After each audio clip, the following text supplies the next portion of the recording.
Bonjour, ici le docteur Franck de la chaîne Santé Plus 50+.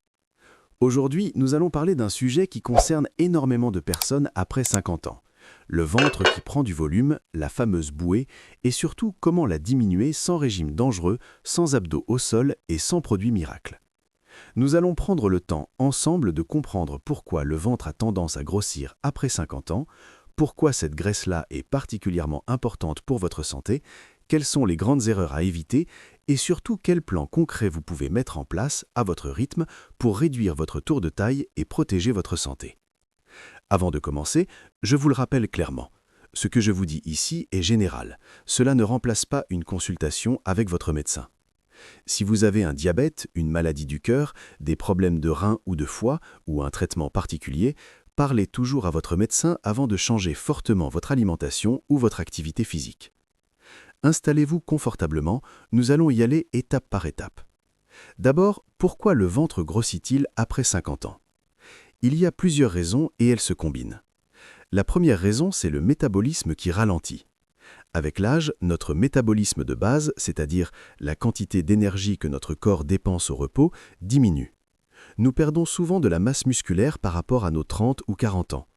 Or, le muscle consomme de l'énergie même quand on est au repos. Moins de muscles, cela veut dire moins de dépenses énergétiques.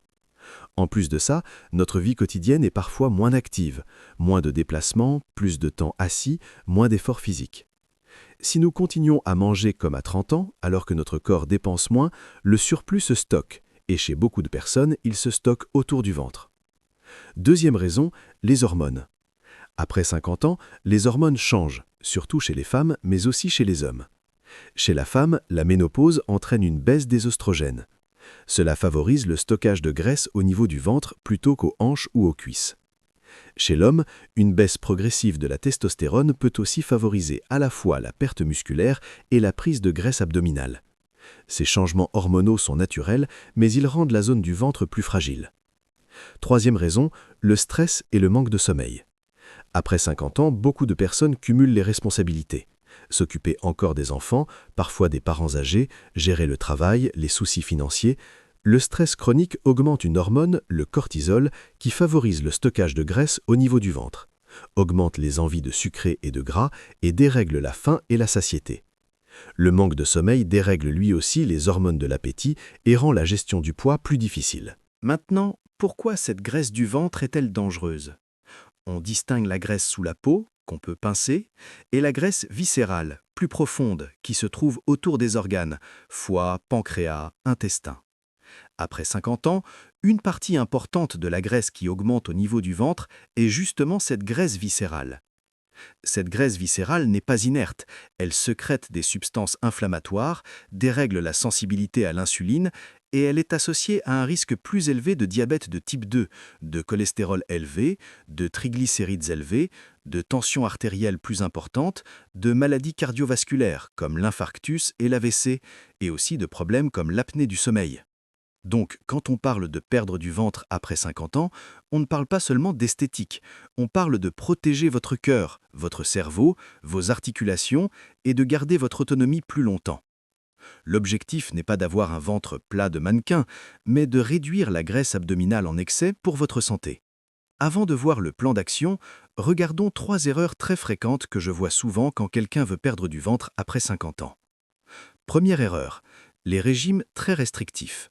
Beaucoup de personnes se lancent dans des régimes très pauvres en calories, des régimes à la mode très déséquilibrés, ou des périodes de restriction sévères suivies de gros craquages. Dans ces cas-là, vous perdez souvent surtout de l'eau et de la masse musculaire, plus que de la graisse. Votre métabolisme ralentit encore plus, vous êtes fatigué, irritable, vous craquez sur des aliments très sucrés ou très gras, et vous finissez souvent par tout reprendre, parfois avec un peu plus qu'avant. Après 50 ans, ce type de régime est particulièrement risqué pour le cœur, pour les reins et pour les personnes sous traitement. Ce n'est pas la bonne solution. Deuxième erreur, faire surtout des abdos en pensant cibler la graisse du ventre. Certaines personnes se mettent à faire des dizaines ou des centaines d'abdos au sol, des exercices durs pour le dos et le cou, en espérant que la graisse va fondre là où ils travaillent. Malheureusement, on ne choisit pas l'endroit où le corps brûle la graisse. Les abdos renforcent les muscles, mais ne suffisent pas à faire disparaître la graisse viscérale. Et chez les plus de 50 ans, certains exercices d'abdos classiques peuvent faire mal au dos ou au cou pour peu de bénéfices réels sur la graisse abdominale. Troisième erreur, croire aux produits miracles. Compléments, thé, gélules, crèmes, ceintures brûle-graisse qui promettent de perdre du ventre sans changer le mode de vie. Jusqu'à présent, aucun produit n'a démontré de façon solide et durable qu'il fait perdre la graisse du ventre sans adaptation alimentaire et sans activité physique. Vous risquez surtout de dépenser de l'argent, d'avoir de faux espoirs et parfois des effets secondaires. Ce que je vais vous proposer maintenant repose sur 3 piliers sérieux: l'alimentation, le mouvement et le sommeil avec la gestion du stress. Commençons par le premier pilier, l'alimentation. Nous n'allons pas faire un régime extrême, nous allons voir comment ajuster votre assiette, pas à pas. L'objectif, c'est de réduire les gros pics de sucre dans le sang, de limiter les calories inutiles, d'améliorer la qualité de ce que vous mangez et de vous sentir rassasié pour éviter les grignotages. Concrètement, cela signifie limiter les boissons sucrées, limiter les produits très transformés comme certains plats tout prêts, biscuits et gâteaux industriels, augmenter les fibres avec des légumes, fruits entiers, des légumineuses, des céréales complètes et garder une bonne portion de protéines à chaque repas. Imaginez votre assiette comme un cercle. La moitié de l'assiette est occupée par des légumes, crus ou cuits, haricots verts, courgettes, brocolis, carottes, salades, tomates et d'autres selon vos habitudes. Ils apportent fibres, vitamines, minéraux, avec très peu de calories. Un quart de l'assiette est occupé par une source de protéines, poissons, œufs, volailles, légumineuses comme les lentilles ou les pois chiches, tofu selon votre culture alimentaire. Les protéines vous aident à être rassasié et à maintenir votre masse musculaire. Le dernier quart de l'assiette est composé de féculents, riz complet ou semi-complet, pâtes complètes, quinoa, pommes de terre vapeur, pain complet. Ce sont vos sources d'énergie, mais en quantité contrôlée. Ce schéma simple, répété au quotidien, aide à maîtriser votre apport énergétique et vos pics de sucre dans le sang. Au fil des semaines, cela contribue à diminuer la graisse abdominale. Regardons maintenant le petit déjeuner.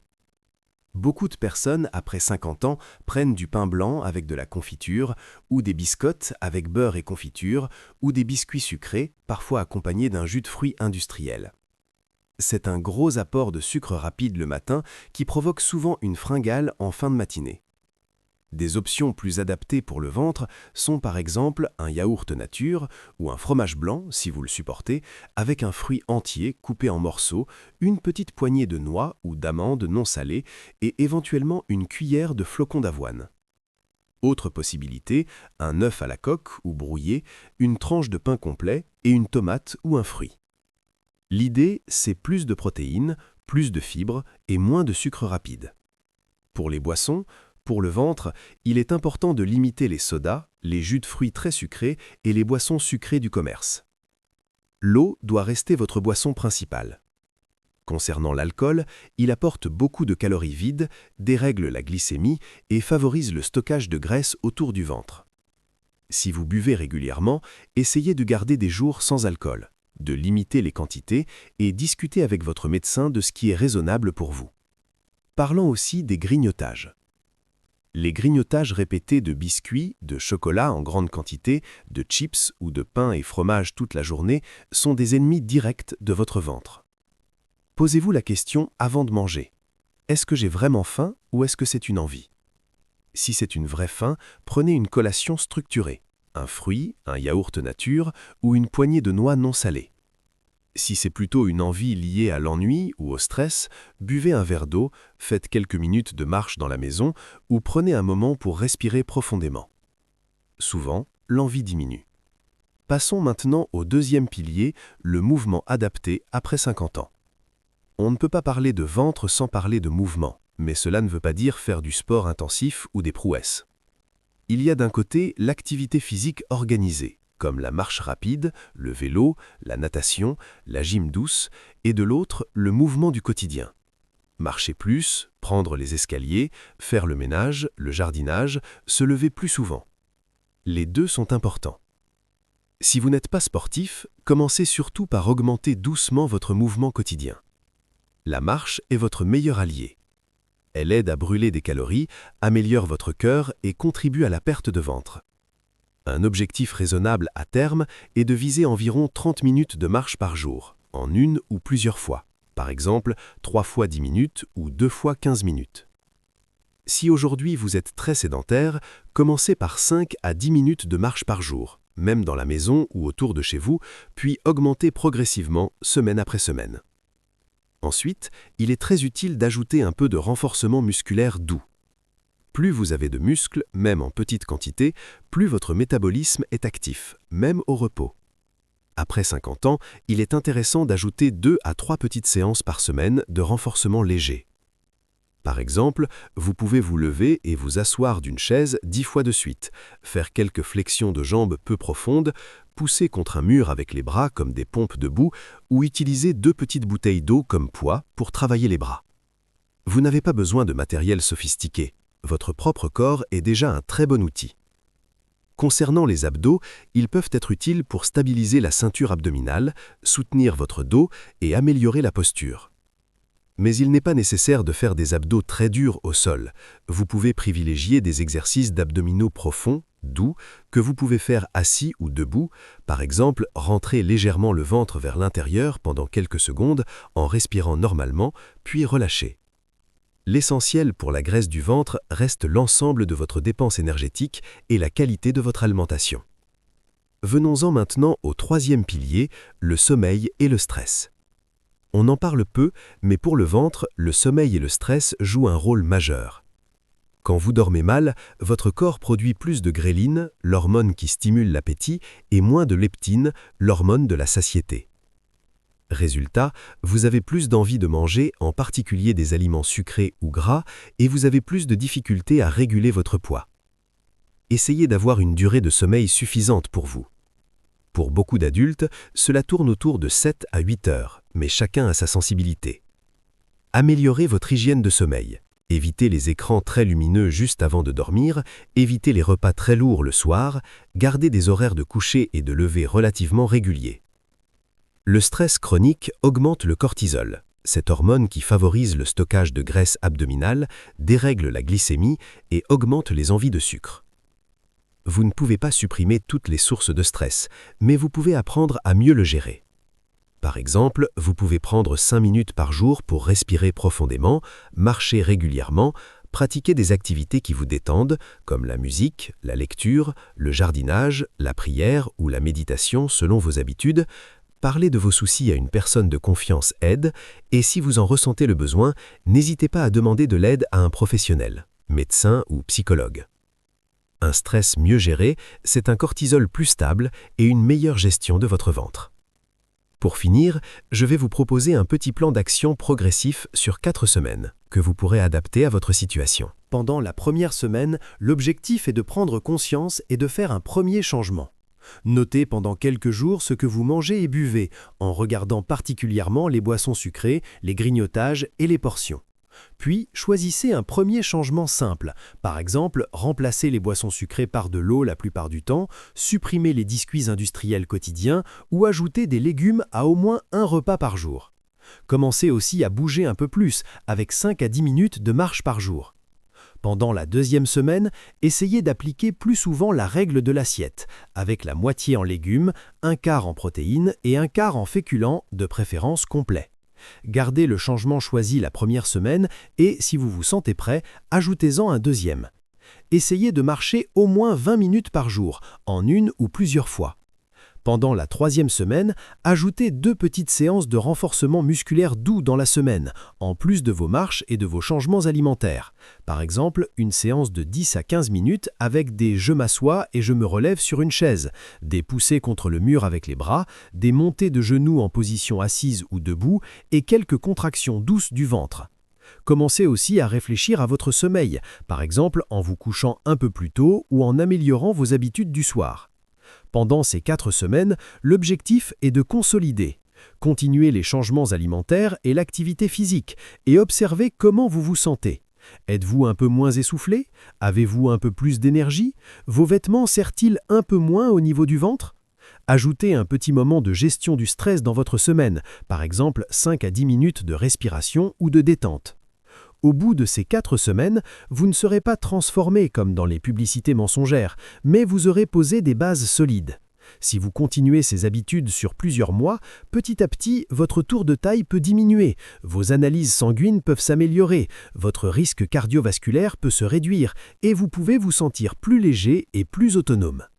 Je veux terminer en insistant sur quelques points importants. La graisse du ventre après 50 ans n'est pas qu'une question d'apparence, elle est liée à la santé de votre cœur, de votre cerveau et de vos articulations. Il n'existe pas de solution magique.